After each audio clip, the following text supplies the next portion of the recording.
guys?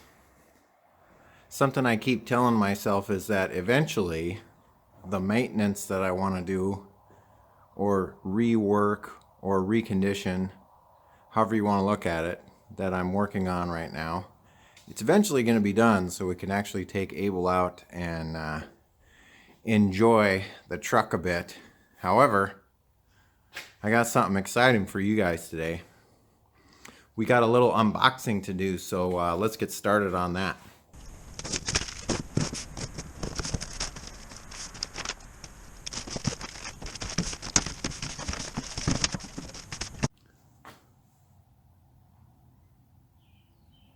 Alright guys, a little bit of background on this. This is the Grigsby Truck Company. Lauren Grigsby, I made contact with her on the LMTV Facebook page, and I was asking her if they could put together a kit for the CAT 3116, basically to replace the crusty old fuel lines on our 20-plus-year-old trucks that we have. And they put one together, and according to them, I'm the first person to receive one of these. So as far as customer service goes, it looks like they sent me some stickers, a beanie, and then we've got a hardware kit and all 5 fuel lines that go along with the installation of the upgraded fuel line kit, or new fuel line kit, or whatever you want to call it. But man, it looks like we got a lot of nice components in here.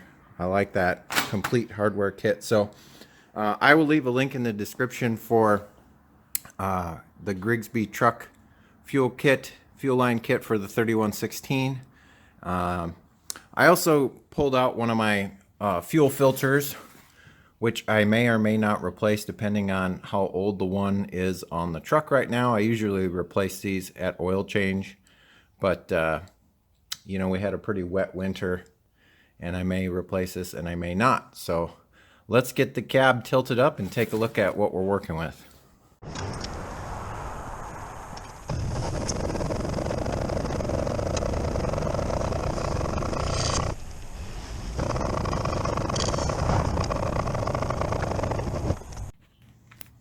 Alright, I just want to show you guys what we're dealing with here to start off with. Notice the crispy, crunchy, cracking fuel lines that we have here. These are original 1998. We've got a breather line here, and I don't recall which is return and which is sender, but these 2 lines are obviously, I think this is supply and that's return, but don't quote me on that. We're gonna find out here in a little bit anyway. And then if we go over to the motor side, we got all kinds of crispity crunchity fun here. We got this guy that is, oh, come on, focus.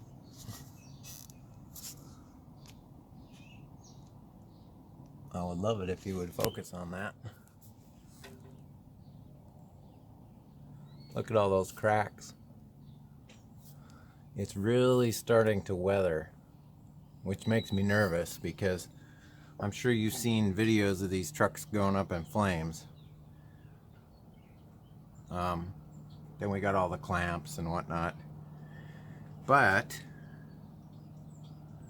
I think we'll start by pulling in the lines that go from the fuel tank up to this area. And I know there's a breather line that sits back here somewhere too. Mine doesn't even have the little breather cap on it, so we're definitely gonna want to get that replaced, because mine was clogged up when I first got the truck with mud, and I was having problems keeping the motor running because it would create a vacuum inside the fuel tank. But we'll touch on that here as the time lapse goes on.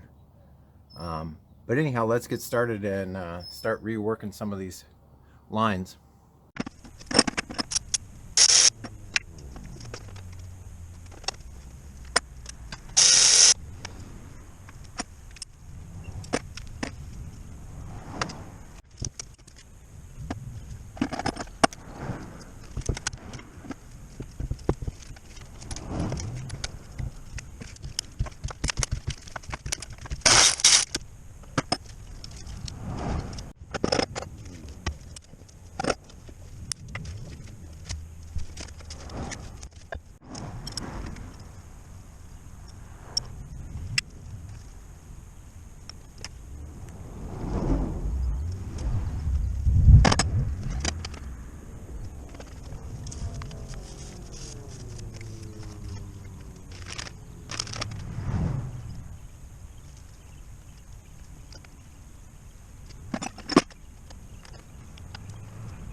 Well, I pumped the primer bulb about 300 times and I can hear air percolating in the fuel tank, but I still don't think it's primed.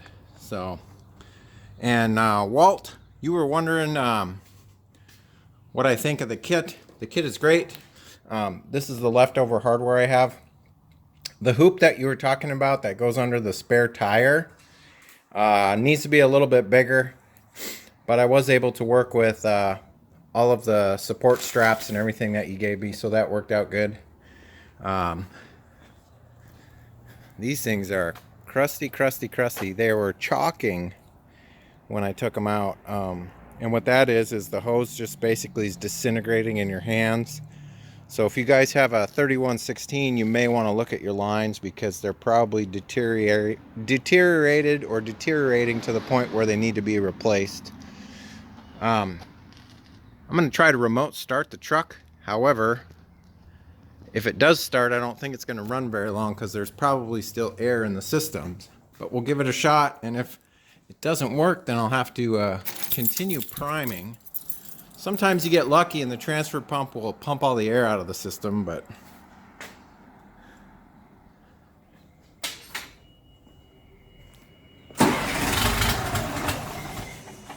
yeah, just as I thought. Not enough fuel there to do anything, so I'll keep priming. Okay, after about 3 hours of messing around and the truck's not starting and air keeps percolating in the system, I figured out what I did wrong. Back when I installed my Eberspotcher, I had this dip tube that I created in the original position that the truck used to be in. So I had to switch these around, and then I had the lines backwards. So my return line was on my sender, basically on the dip tube, and my sending line here was just sucking air the whole time. So I got all that switched around. The hoses are the correct length. This one's a little bit long, maybe by about a foot, but it just depends on how you route it. So, but everything else fit and lined back up. So let's give the priming a try, and then we'll see if we can start the truck again. So in case you guys didn't know, on a 3116, this is your air bleeder screw. And so what you can do when you're priming this is you can pump it until diesel starts to come out.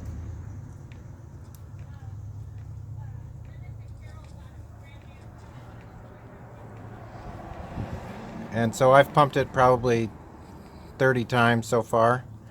And we'll just keep going here. And, oh, there we go. That's it. It's primed. Once it starts spilling out like that, you definitely want to put your bleeder cap back in.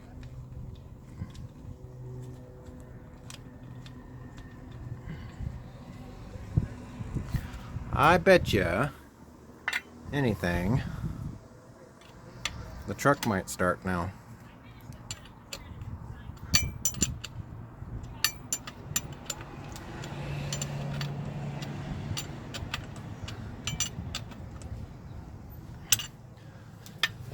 Well, all right.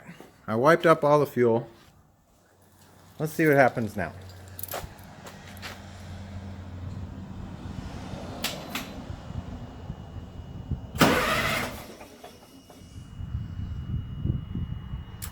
Still probably a little bit of air in the fuel injectors, so it will, the remote start will try 3 times before it gives up.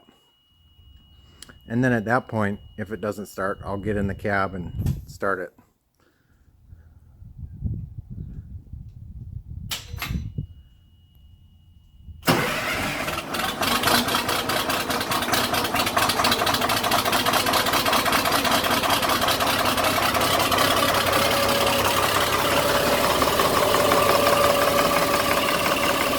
There we go.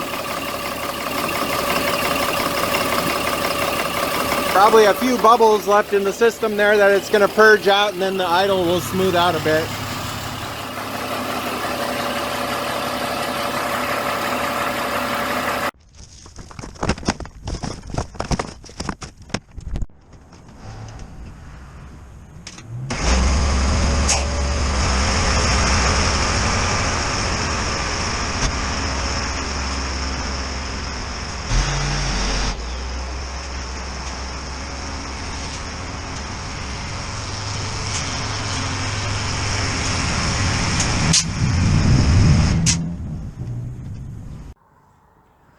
Alright guys, that cuts one more thing off of the stuff to do list as far as reconditioning and maintenance goes on Abel.